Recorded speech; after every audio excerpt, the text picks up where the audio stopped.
Shopping for handguns can be a challenging task as you want to make sure that your choice adequately fits your needs.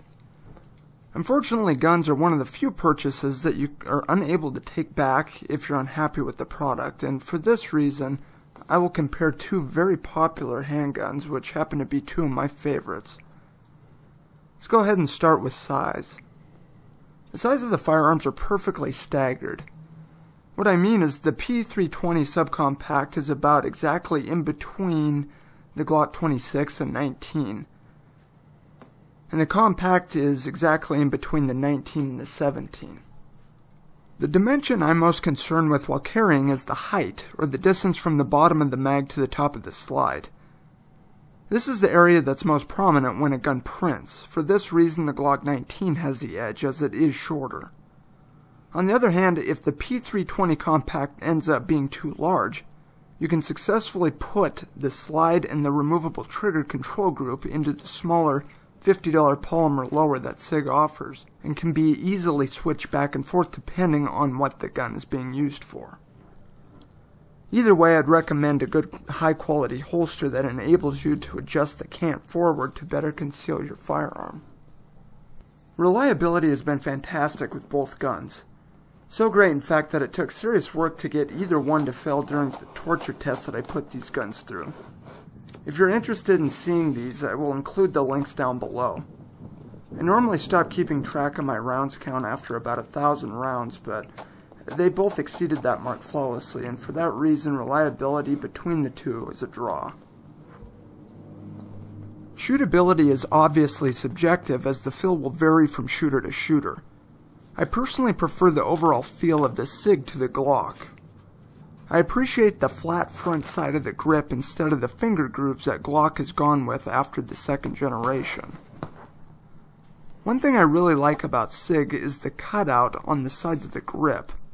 This is helpful during the uncommon occurrence of a Type 3 malfunction, as it enables you to rip the stuck magazine from the gun to address your malfunction. I was also very sensitive to feel the recoil of each gun.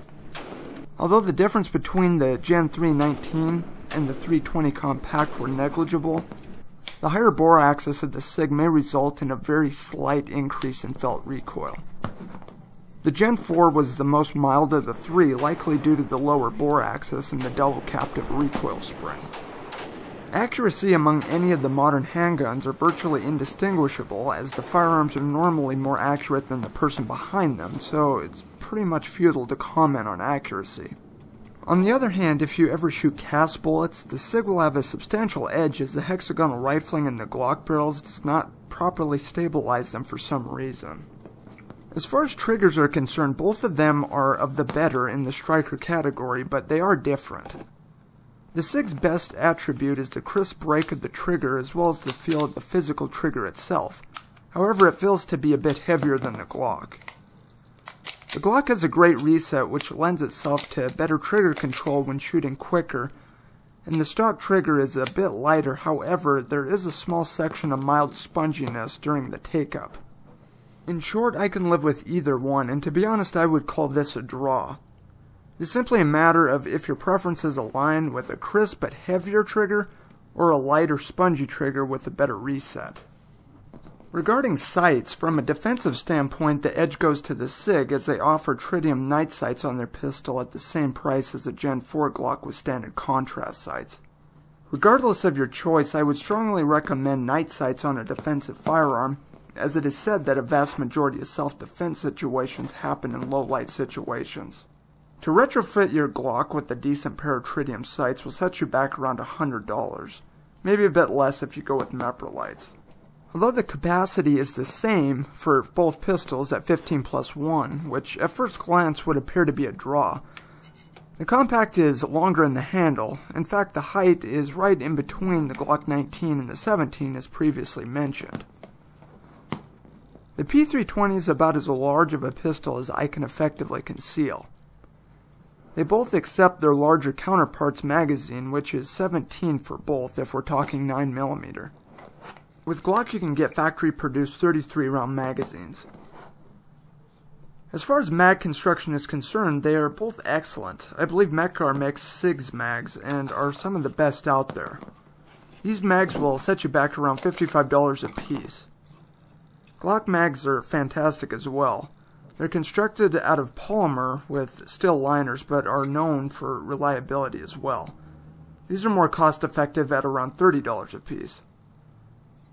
With all this said, Glock was able to get more rounds into less area and offers higher capacity magazines at a better price, and for this reason the Glock rightfully takes the cake here.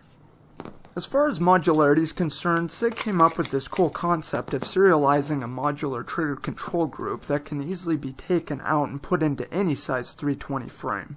Because the trigger group is considered the gun, you can simply order 320 slides of any size or caliber to be delivered to your door. With the large aftermarket that Glock has, you can simply buy conversion barrels if you want to shoot other calibers, but remember, this does not apply to the 9mm version, as you cannot convert to a larger caliber. If you purchase a 40 caliber, you can purchase a 357 SIG conversion barrel, and the mags are perfectly suited for it as well because the bullet diameter is the same. If you convert to 9mm, you will want to purchase 9mm mags for best reliability.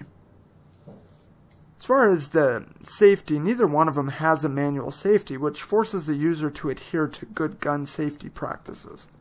This is a good thing for the reason mentioned as well as for simplicity's sake. Both Glock and SIG are drop safe. The difference is SIG doesn't have that hokey trigger tab. Unlike the Glock, SIG does not require you to pull the trigger to take the gun apart for whatever that's worth. As far as notable problems for either pistol, any firearm from any company can produce a lemon. If you read about a few people having a problem, that problem is usually very uncommon, but it gets blown out of proportion as the negative info is about 10 times more powerful than the positive.